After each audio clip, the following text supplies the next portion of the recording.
Welcome to the Murder in 20 podcast, where I, Bobby Stevens, am your host with a new episode every Wednesday. If you're a serious fan of true crime and love listening to podcasts but don't want all that small talk, you've come to the right place. We get right to the facts. Murder in 20 episodes are concise and complete in 20 minutes. Less talk and more true crime. Every episode is free on our website at murderin20.com, Apple Podcasts, Google Podcasts, YouTube, and Spotify. Also learn about upcoming episodes on Instagram, Twitter, and Facebook. To support Murder in 20, feel free to leave a 5-star review on any one of them or all of them. We're not shy. And we couldn't do this podcast without all our sources, which we acknowledge throughout the podcast and are listed on our website. Thanks for tuning in. Now let's get to this week's episode. On the northeastern side of Lake Erie in Ohio is the small city of Lorain, home now to about 64,000 residents. But 70 years ago, it was home to a young boy named Samuel Little, who grew up to murder 93 women. The first woman in Samuel's life was his grandmother, who raised him. He attended high school in Lorain but didn't stay long and left with only a grade 8 education.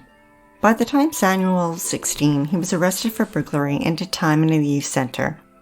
When he finished his sentence, he quickly returned to his life of crime. As reported by Fox News, over the next 14 years, Samuel was arrested 26 times in 11 different states, stretching from the west to the east coast of the United States. His arrests included shoplifting, theft, assault, rape, aggravated assault on a police officer, DUI, fraud, breaking and entering, and solicitation of a prostitute. Although Samuel will do short stints in prison, like the 2 years he served for robbing a store in Lorain in 2000, he would always go right back to a life of crime when he got out. By day, Samuel's favorite crime was shoplifting. He would travel across the United States from city to city, staying only 3 or 4 days in each city. He'd lurk in the dark shadows of society with the prostitutes, homeless, and drug-addicted. During the day, he'd take his stolen haul out to the decaying and downtrodden parts of the city to sell them. Then at night, he would stalk and murder women. As reported by the Gainesville Sun in September 1982, Patricia Ann Mount was last seen dancing at a bar with 42-year-old Samuel Little in Alachua County, Florida. They left together, and she was never seen alive again. Her 26-year-old body was found in a field along Highway 27 in Florida, nude and badly bruised. Also in September, Melinda Lepre was seen getting into a brown wood-paneled station wagon with Samuel in Pascagoula, Mississippi. A month later, her skeletal remains were found 4 miles away in a cemetery. Another month goes by, and it's November, and Samuel is arrested again for shoplifting. He's still in Pascagoula, and police determine he matches the suspect last seen with Melinda Lepre. He is arrested and charged with murder, but a grand jury does not indict him because there's not enough evidence. Instead, he is extradited to Florida and charged with Patricia Ann Mount's murder. A year and a half later, in January 1984, a jury would acquit Samuel, and he was once again a free man. 8 months later, in September 1984, Samuel attacked Lori Barrows. He strangled her and left her for dead on the side of the road, but she survived and reported the attempted murder. A month later, Tanya Jackson was in the back seat of Samuel's car being beaten when police caught Samuel in the act. Police arrested him and charged him with attempted murder for both women. Samuel went to trial, but the jury is deadlocked. Samuel uses this opportunity to plead guilty to assault and false imprisonment and only serves 2.5 years in prison. In February 1987, Samuel is granted parole and moves to Los Angeles in California, where his murder rage continues. 5 months later in July, Carol Alford is dead. Her body found in an alley. She had been strangled. 2 years later, in August 1989, Audrey Nielsen is dead. Her body found in a trash bin. 3 weeks later, Guadalupe Apodaca is found dead. As reported in New York's The Cut magazine, Guadalupe's story ended in an abandoned garage in south-central Los Angeles. A 9-year-old boy kicking a soccer ball against the wall of the building had peeked into one of its glassless windows and spied a naked pair of women's legs. The high school photo of a pretty, if somewhat bewildered-looking blonde was unrecognizable as the emaciated, broken body, wearing only a red sweatshirt. She was found curled into a fetal position in a dumpster behind a Chinese restaurant. 5 years later, on New Year's Day in 1994, Denise Brothers disappeared from Odessa, Texas. She was working as a prostitute and left her home for work and never returned. Her body was found a month later, dumped in the bush at the back of an abandoned parking lot. She had died from strangulation. For the next 20 years, Samuel continues on his crime spree and is charged in many states for shoplifting, burglary, larceny, and theft, among others. In 2007, Samuel's in possession of cocaine in Los Angeles. He is arrested and pleads guilty. He is sentenced to a drug diversion program, but when he fails to report in, a bench warrant for his arrest is issued. Over the next 5 years, Samuel continues his life of crime on the run, and when police in other states pick him up, they discover the bench warrant from Los Angeles is non-extraditable. In 2012, Samuel was 62 years old, and things were about to change for him. The Los Angeles Police Department received a grant from the National Institute of Justice and formed a cold case special section. They began screening DNA from old cold case murder files, and in April they got 2 matches, to Audrey Nelson and Guadalupe Apodaca, both found murdered in the summer of 1989. DNA from the victim's fingernails and clothes matched Samuel Little. Mitzi Roberts, a Los Angeles detective, sees the opportunity to act on Samuel's outstanding drug warrant from 2007 to extradite him back to Los Angeles. She took the warrant to the district attorney and he agreed to extradite Samuel if Mitzi could find him. And 5 months later she did. Sheriff's deputies in Louisiana traced an ATM purchase Samuel made at a store in Louisville, Kentucky. Samuel was found nearby at a Christian shelter. He was arrested and extradited back to California. This time justice is quick. 2 months later in November, Samuel is sentenced to 3 years for the outstanding drug charge. Now with them locked up, police continue screening cold cases for DNA matches, and they get a third match. To Carol Alford, found dead in a Los Angeles alley in the summer of 1987. Samuel's DNA matched DNA found on her bra and under her fingernails. Now Detective Mitzi Roberts, along with the detective Rick Jackson from the Los Angeles Police Department, turn their attention to Patricia Ann Mount, who was last seen with Samuel in the fall of 1982, and later found dead along the highway in Florida. The Gainesville Sun reported that Greg Weeks, the original lead detective on Patricia's case, referred Rick to Linda Brown at Alachua County Sheriff's Office, saying she was great at finding old cases. Linda said the file was among 3,000 boxes of cold case files that had been moved off-site. She found the file, which had hundreds of pages in no particular order. The file would turn out to contain critical information linking Samuel to murders throughout Florida. Linda helped detectives create a timeline of Samuel's whereabouts over the decade, using dates on old motel receipts, contact he had with law enforcement, and witness statements. The investigators were able to match the dates on the motel receipts to dates of the murders. Linda also found information in the file on 2 other murders in 1982, Rosie Hill and Melinda Lepre. Within a week, Linda had copied everything in the file, organized it, and sent it to Detectives Mitzi and Rick in Los Angeles. A disturbing find was a letter from 1983 that the Alachua County Sheriff's Office sent to the police department in Little Rock, Arkansas, stating that investigators indicated Samuel could have been involved in the murder of about 60 women throughout the United States. Now, I know you're probably thinking what I'm thinking. If they suspect him of that many murders, why wasn't he in prison? But DNA testing didn't start until 1985, and up until that time, police often didn't have much evidence to go on. And as Rolling Stone magazine reported, Little targeted marginalized women, many of them women of color, and the FBI has admitted that many of the murder cases that they've linked to Little were not just unsolved, but barely investigated. Some of his victims hadn't even been identified. And although Little, a former competitive boxer, usually beat his victims and then strangled them, many of these deaths were not classified as homicides, but attributed to drug overdoses, accidents, or natural causes. In January 2013, Samuel is charged with 3 counts of murder for Carol Alford, Guadalupe Apodaca, and Audrey Nelson.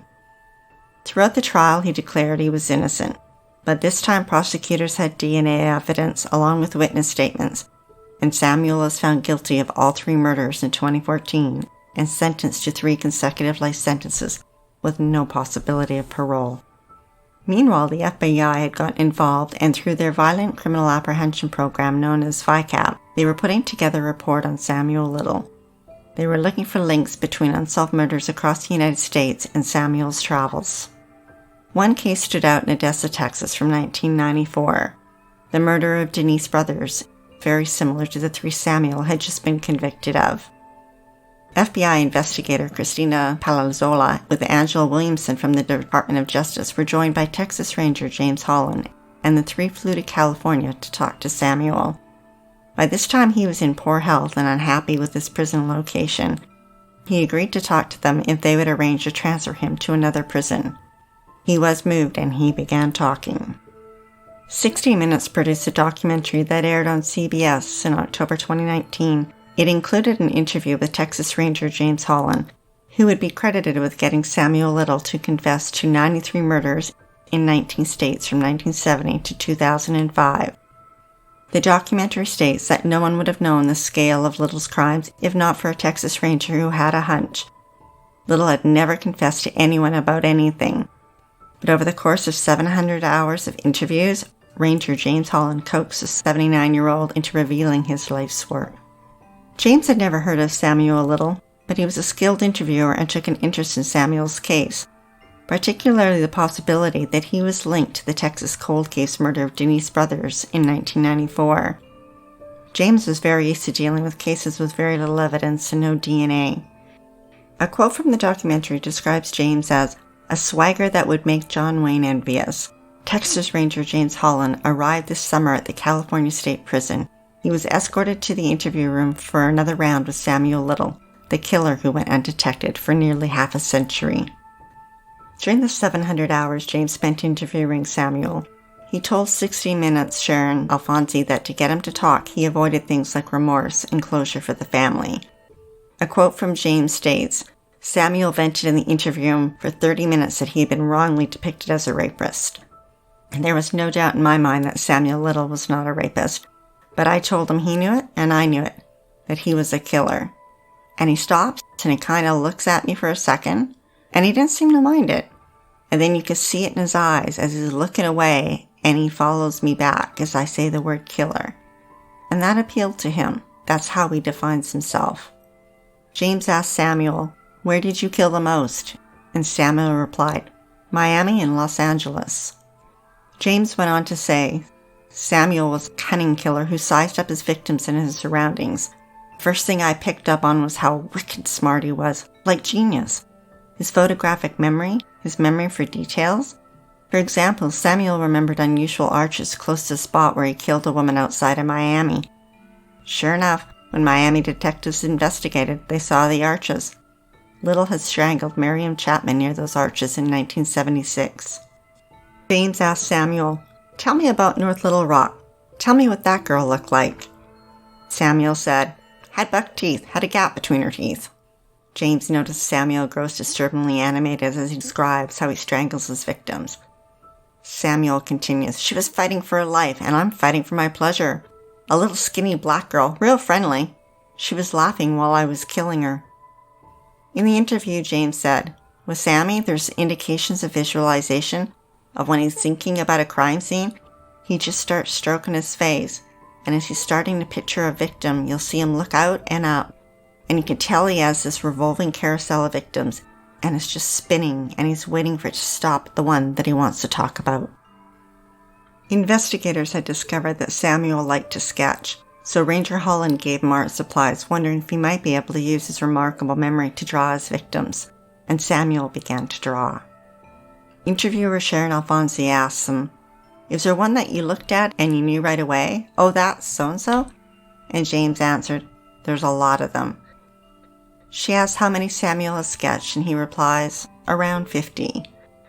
James shows Sharon the sketches, and she says he basically takes a photograph in his mind of exactly what he sees as he leaves them. Sharon asked James, was there a moment when you said, I've got him? And James replied, yeah, when he talked about there may be 3 victims in Texas, and one of them was in Odessa. FBI agent Christy Palazzola and Angela Williamson from the Department of Justice were across the hall listening to the interview and realized he was talking about Denise Brothers from 1994. Samuel is telling James details of the crime that hadn't been reported. In Denise's case, he remembered that she wore a denture. And the autopsy confirmed Denise did wear a denture, and all the details matched. Samuel Little had killed Denise's brothers. Texas Ranger James knew he was onto something big. He had Samuel extradited to Texas for a few months so he could talk to him around the clock and extract more confessions. In September, Samuel flew from California to Texas, and for 48 straight days, for hours on end, the two men sat in a small room, and during that time, Samuel confessed to 65 murders. Later on, when Sharon Alfonsi placed a call with Samuel in prison, she said he spoke of his victims. They was broke and homeless, and they walked right into my spider web. I don't think there was another person that did what I like to do. I think I'm the only one in the world. That's not an honor. That's a curse. Samuel was charged with Denise Brothers' murder and pled guilty in December 2018. He was sentenced to life in prison. Samuel made a plea deal which took away the death penalty in exchange for a full confession. His sentence in Texas is running concurrently with the 3 life sentences in California. In August 2019, Samuel Little would be charged with 2 more murders. As reported by USA Today, Anna Lee Stewart, she was 33 when she was strangled in October 1981. Samuel told investigators he drove her body to Grove City outside Columbus and dumped her in a wooded area near a small apartment complex. Her murder was unsolved until Samuel's confession. In the second case, the victim's name is not known. Samuel pled guilty to killing a Jane Doe. Samuel told prosecutors he was in or near downtown Cincinnati. A woman motioned for him to come inside a building. They did drugs together with a second woman he described as a heavy-set Mexican woman. The first woman then agreed to go to a car and have sex with them. Little said he strangled her and left her body on a hillside, possibly under a billboard for cool cigarettes. Samuel wanted it to be known that he never sexually assaulted or kidnapped any of the women. He said they always voluntarily went with him. His purpose for picking them up was strictly to kill them. Samuel pled guilty and was sentenced to 30 years in prison. This sentence in Ohio would follow his sentences in California and Texas. Los Angeles police detective Tim Marcia told the New York Times, "Looking into his eyes, I would say that was pure evil." In October 2019, the FBI confirmed that Samuel Little is the most prolific serial killer in the history of the United States. Out of the 93 confessions he has made, 50 have been verified, with many more likely to come. Their website features 15 police booking photos of Samuel from 1966 to 1994. In them, his hair is always short and neat, and he always had a mustache. He's not the scary monster you think a serial killer would look like. The FBI believes that even though he's already in prison, it is important to seek justice for each victim, to close every case possible. And in the hopes of identifying the victims of his remaining unconfirmed confessions, they have posted Samuel's sketches along with his chilling videos of Samuel describing his victims on their website. In the videos, you can see what Texas Ranger James Holland describes as Samuel's visualization. As he is starting to picture a victim, you'll see him look up and out. Samuel's voice in the video is haunting. His descriptions are detailed and matter-of-fact, although his dates can be a little fuzzy. One of his unmatched confessions in the FBI's website is from New Orleans, Louisiana, from around 1982, possibly in the autumn.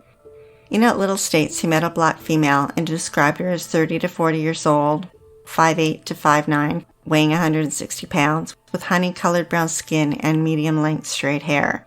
Little remembers that she was wearing a pretty dress with buttons on the front.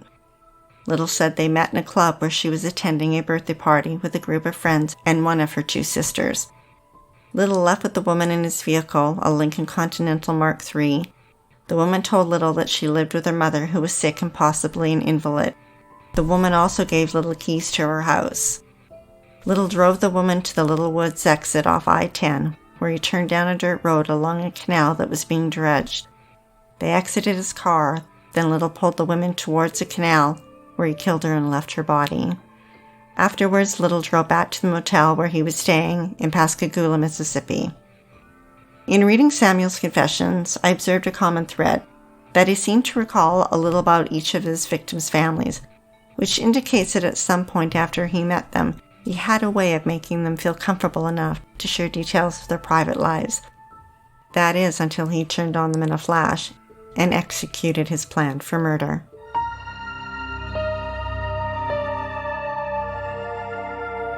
Thanks for listening to Murder in 20, with less talk and more true crime. Be sure to tune in next Wednesday for the episode of the Johnson and Bentley murders. 3 generations of a family were planning to meet in Wellsgray Park for a camping trip. All 6 vanished. 14,000 tips later, their mystery was solved. Their murder shocked the country and will make you think twice about your next camping trip. We'd like to acknowledge Purple Planet for use of their music and our many editorial sources who are listed on our website. If you're dying to hear more, past episodes of Murder in 20 are available for free at murderin20.com, Apple Podcasts, Google Podcasts, YouTube, and Spotify. And every week we announce upcoming episodes on Instagram, Twitter, and Facebook. Until then, stay safe, sleep with the lights on, and don't play with strangers.